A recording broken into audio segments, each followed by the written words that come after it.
I'm Matriarch Ezada Sinn. I live in Bucharest, Romania, and for the last years, I play exclusively online with males all over the world. I'm also a lifestyle domina, and I have a harem of boys. I'm into polyandry. I like to be the only focus in my boy's life, but I like to have several power exchange relationships in the same time.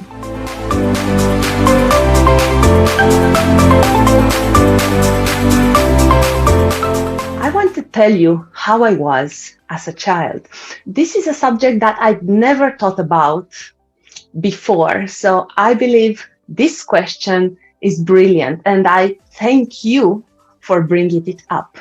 Very often, all over the social media, on the websites, dominatrix are pretending, or they are, maybe somewhere, dominant since they were childs. Sometimes this is real, but I don't believe this is the case for all of us.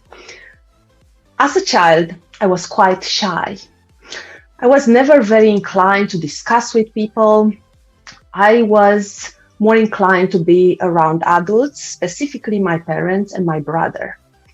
I was very curious and I enjoyed to find about life and nature and animals. So I would spend lots of time playing outside, doing lots of things that probably were not allowed, like finding dead animals, looking at them, asking why this animal is dead, why this animal is alive, about the stars, and so on. So I was a quite introvert child. I remember when children of my age asked me to go out and play. Sometimes I was too shy to tell them that I don't want to go out, so I would just ignore them.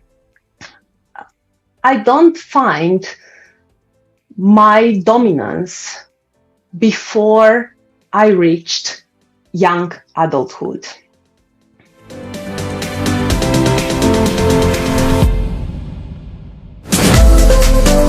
I believe everything that happens in one's life plays a major part in who we are nowadays.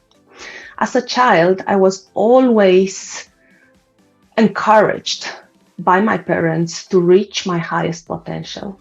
They treated me as an adult, always ask me for opinions, always give me the freedom to choose what I think is the best for me.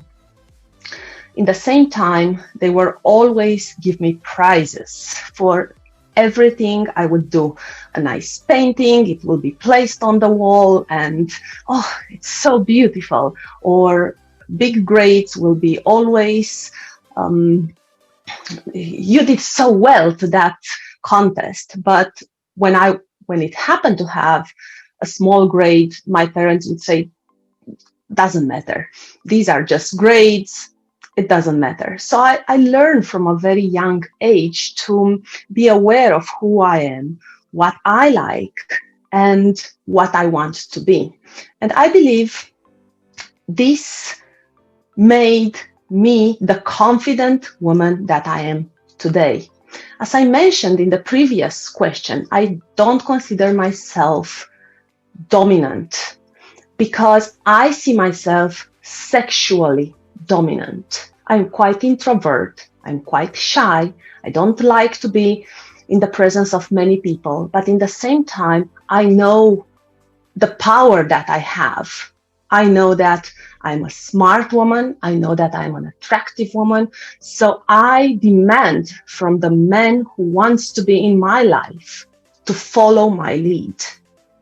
And I think this is what makes me truly dominant and why I consider myself interested in just a power dynamic relationships, because I am confident in leading the way, not only for me, but for all the boys who are in my family to the best future together.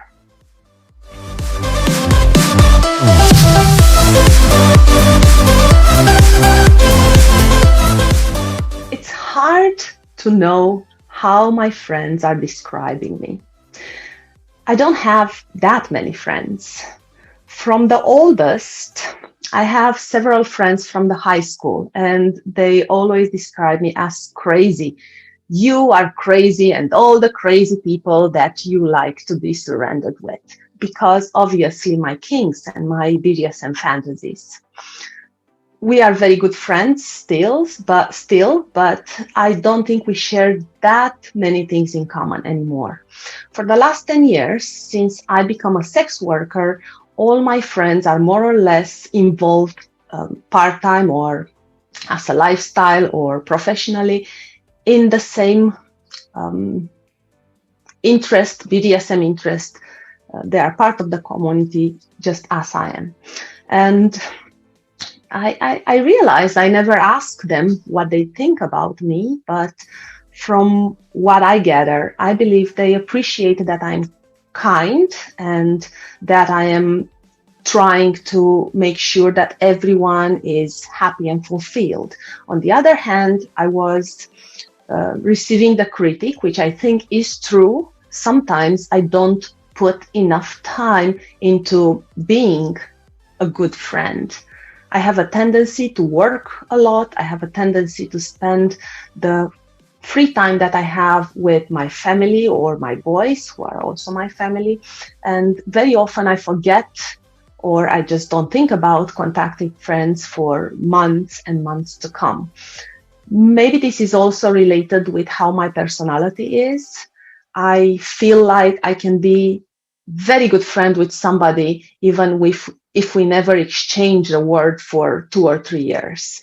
But this is how I am, and I understand that for some people, friendship means also constant connection, which I don't feel capable of doing.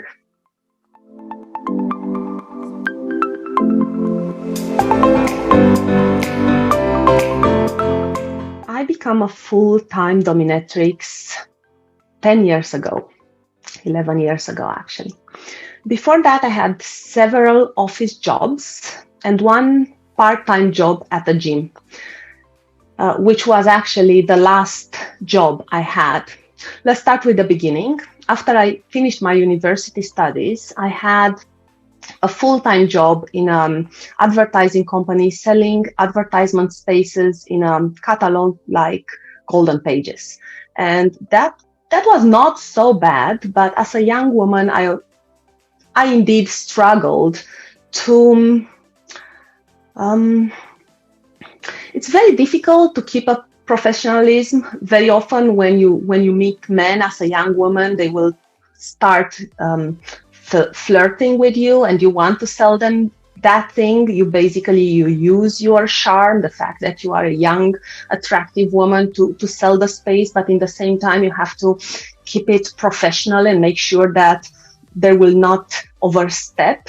So I found that quite interesting, but can be tiring in the same time, because as you know, living in today's world, men have a tendency to objectify women and to feel like a smile or maybe an outfit will be an invitation towards more. So I believe that job, although not extremely exciting from a professional point of view, helped me understand how fragile is the presentation of a woman in the world and how you have to keep a balance between that.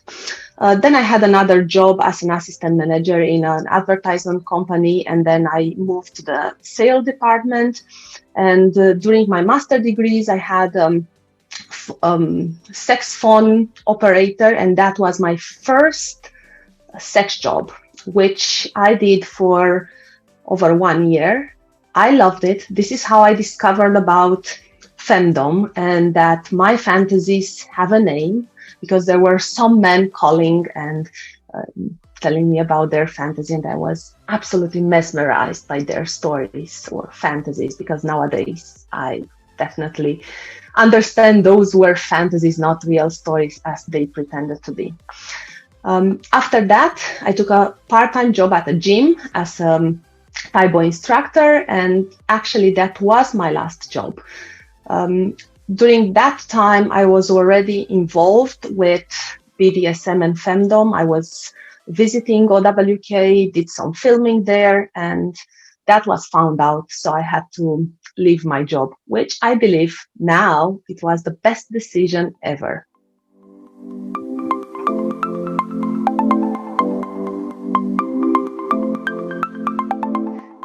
I love to do lots of things that may be considered boring for someone else. One of my favorite things to do is to be on my bed, covered with a blanket, and just watching documentaries on YouTube. There are several channels that I love to watch, and sometimes I do it with my husband. It's so good to have my feet in his lap, just watching things, discussing about them, and maybe having a nap together like that. It's very boring, I know, but this is how I get my energy back.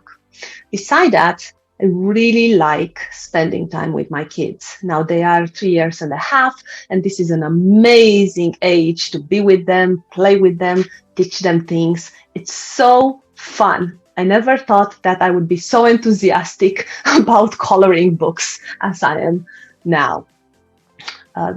Outside the pandemic, I love to travel, especially with my husband or my boys. I love going to museums. I love going to a beach and just relax on the beach and doing nothing. So the older I get, the more happier moments I find in just doing nothing, just boring things, nothing at all. So this is my idea of fun.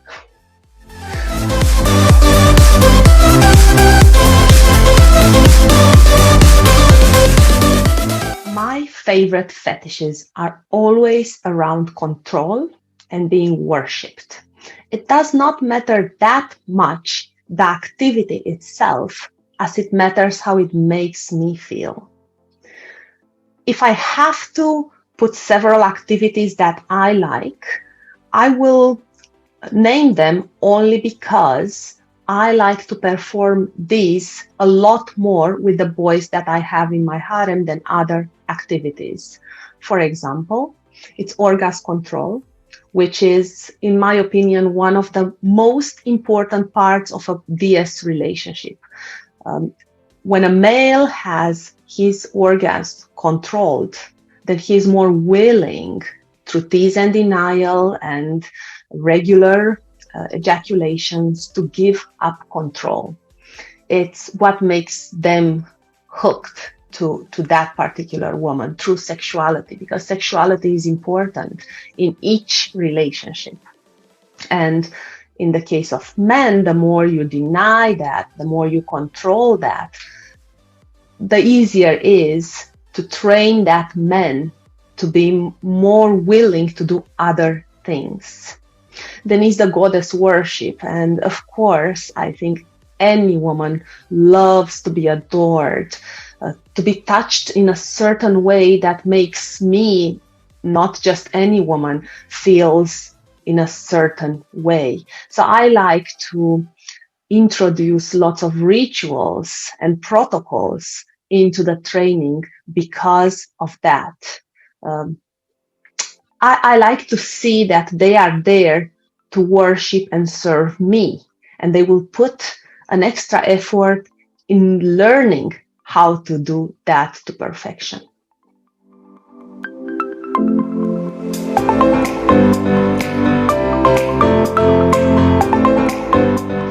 I tried almost everything I wanted to try. Obviously, I have fantasies, and my fantasies are changing, and I find myself more interested in a certain kind of activity or fantasy, one point or another. Lately, I have two things that really excite me. It's not very well to say that I never tried, because I tried that before, but I want to take them to another level. The first fantasy is about long-term intense play, like 24 hours, 48 hours of imprisonment, where my prisoner, my subject, will be used in all kind of ways, basically brainwash him, transform him into that thing that I want him to be transformed at the end of that play. And I have my boys that I'm in long-term relationships with in mind when I'm thinking about this play. At the same time, I have this idea of playing with new people. In general, I like to play with boys that are in a DS relationship with me for a very long time. I know them. We can play without safe words because we know each other so well. The trust is high. But in the same time, I find myself sometimes not as sadistic as I want to be, just because I'm emotionally so involved with that person.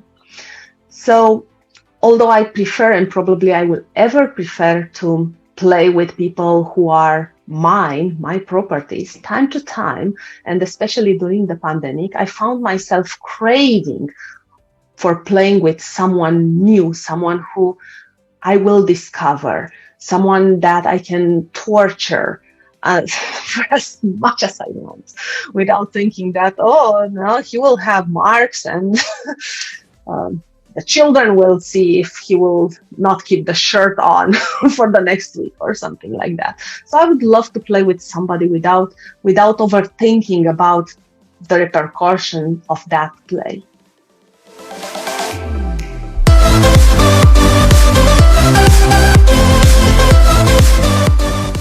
My perfect BDSM session is about how connected I feel with the person I played with. Because at the end of the day, this is all about connection.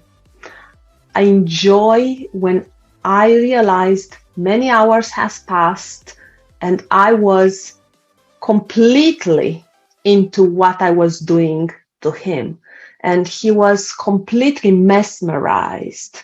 But what happened there? The connection is important, but there is another aspect which is also important to me. And that is the sexual part, because BDSM for me is sex. And one way or another, I enjoy having my sexual fulfillment, the orgasm, at the end of the session. And if possible, he will not have one. So if I have that perfect connection, and after all the kinky stuff, he will just lick me to orgasm probably, and then we will just stay together for the rest of the night with him at my feet, telling me how much he loves me. Probably this is my idea of perfect session.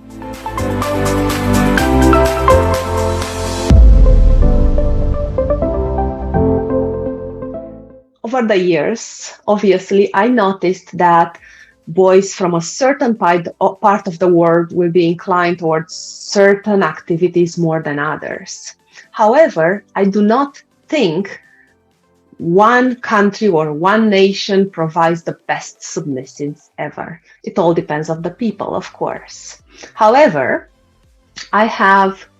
although I have devotees from all over the world, I have a little personal preference for my German boys and American boys. Maybe because most of my important relationships are with people from this country. Also, French boys are quite nice, but it depends. Sometimes they can be very nice and sometimes extremely, extremely needy and annoying. So it really depends.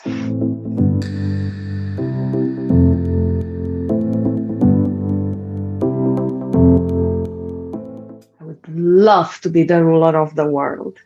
But now the question is, should we talk on a fantasy level, like something we know it will never happen, but it will be nice to happen, or we are talking a very real level where, like, I'm really the president and I can pass some laws? I believe the best is to talk about something at the middle, something that is not necessarily outrageous, like the fantasy of women owning males as properties, or something which will be more real, like investing more in education and culture than in guns, for example. But keeping it on a level, like middle level, I would say the polygamy, polyandry, and in general polyamory, I think would be great to be officially recognized. I am officially married with one of my boys, but there is no other official union between me and the others. And I like to see myself as a big extended family. I would like to exist laws that will protect them and me in case of anything, really, from medical insurance to benefits that a spouse can have, but a life partner cannot.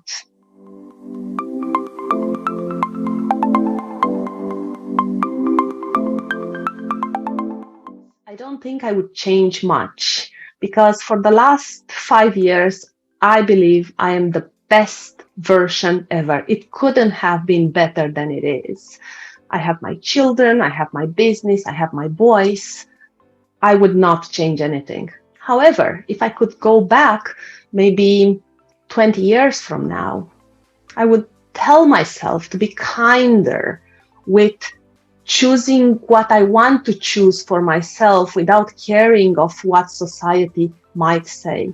I mentioned earlier about my vanilla jobs and that for a while I was struggling in choosing the social norms that are expected of me and the passion that I have for everything kinky. So I would definitely choose a career in sex work, producing videos, being more, transforming my passion for kink into a business early on, not so late in my life.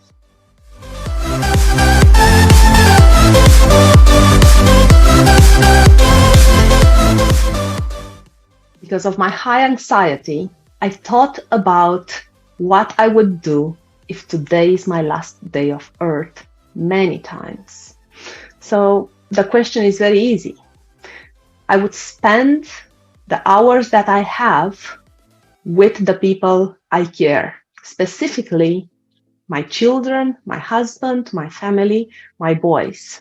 In the same time, I would spend probably a couple of hours to give specific instructions to my husband and all my boys who are understanding my views, to use all the material that I created over the years and promote my ideas and my matriarchal views and trying to make the world a better place. I don't have the time to do it, but the people who are in the same, in my family, and they understand what I'm trying to achieve, they can take that and continue my work. So this is what I would do.